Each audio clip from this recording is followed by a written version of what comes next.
ఈరోజు పుదీనా పచ్చడి ఎలా చేయాలో చెప్తాను. బాండీలు పెట్టి ఆయిల్ వేసుకోవాలి. ఒక 2 స్పూన్లు ఇది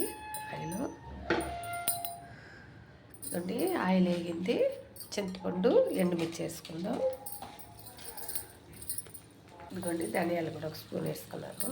వేపుకుందాం ఇప్పుడు బాగా. అంటే ఎండుమిర్చి వేగిపోయింది. ఇప్పుడు గిన్నెలోకి తీసేసుకుంటాను.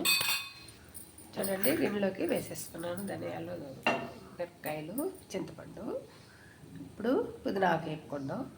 గిన్నెలోకి తీసేసాను. ఇప్పుడు పుదీనా వేసుకుందాం. చూడండి కాస్త పుదీనా.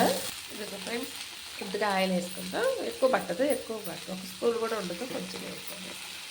బాగా వాడినాక గిన్నెలోకి తీసేసుకున్నాను. ఫ్రెండ్స్ పుదీనా వాడింది. కొబ్బరి ముక్కలు ఒక 4-5 ముక్కలు ఉన్నాయి, వేసాను. ఇవి కూడా బాగా వాడుచుకుందాం. ఫ్రెండ్స్ ఇది కూడా గిన్నెలోకి తీసేసుకున్నాను. ఇప్పుడు ఆయిల్ కొద్దిగా వేసుకొని మినపప్పు వేపుకుందాం. ఫ్రెండ్స్ ఆయిల్ వేసాను. మళ్ళీ 2 స్పూన్ల మినపప్పు వేసుకుందాం. వేపుకుందాం బాగా. ఇదండి వేగుతూ ఉంది. బాగా వేగాలి. బంగారు సాయికి వచ్చేదాకా వేపుకొని ఉల్లిపాయ టమాటా కూడా వేసుకుందాం. అందులో మినపప్పు వేగుతూ ఉండి కాసేపు వేగాలి. ఇందులో జార్లో ఇవి వేపుకున్న మిరపకాయలు, ధనియాలు, పుదీనా, చింతపండు అన్నీ వేసేసుకున్నాను. ఇప్పుడు అవి మిక్సీ పట్టుకొని తర్వాత అది వేస్తాను. ఫ్రెండ్స్ ఇందులోనే సాల్ట్ కూడా 1 స్పూను వేసుకుందాం. ఎంతకు రుచికి తగినంత సాల్ట్ వేసుకుందాం. ఉల్లిపాయ టమాటా కూడా మినపప్పులు వేసుకుందాం. చూడండి ఇది కూడా బాగా వేగేదాకా వాడుకుందాం. మిక్సీకి జారు పెట్టాను, మిక్సీ పట్టుకుందాం. అయిపోయింది. ఇది మిక్సీ జార్ వేసుకోవాలి. చూడండి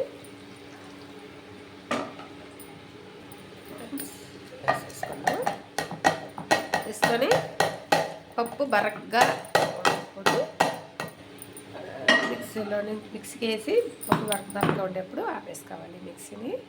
చూడండి ఫ్రెండ్స్ మినపప్పు కూడా వేసి కొంచెం బరగ్గానే కొట్టాను. ఇప్పుడు మాత్రకి ఆయిల్ వేసుకుందాం కొంచెం. చూడండి 1 స్పూన్ పోస్తున్నాను. చూడండి ఫ్రెండ్స్ పప్పు ఆవాలు 1 స్పూన్ ఉంటుంది వేసాను. చూడండి ఫ్రెండ్స్ కరివేపాకు కూడా వేసుకుంటాను. చూడండి ఫ్రెండ్స్ తర్వాత కూడా అయిపోయింది. ఇప్పుడు పచ్చడిలో వేసేసుకుంటాను.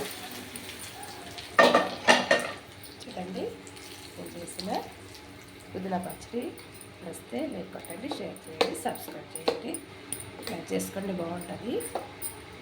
కొబ్బరి మినపప్పు మాత్రం టేస్ట్ కోసం వేసాను. ఇష్టమైతే వేసుకోవచ్చు, లేకపోతే వట్టిదే కూడా చేసుకోవచ్చు. చూడండి ఫ్రెండ్స్ లైక్ కొట్టండి, షేర్ చేయండి, సబ్స్క్రైబ్ చేయండి. ఉంటానండి.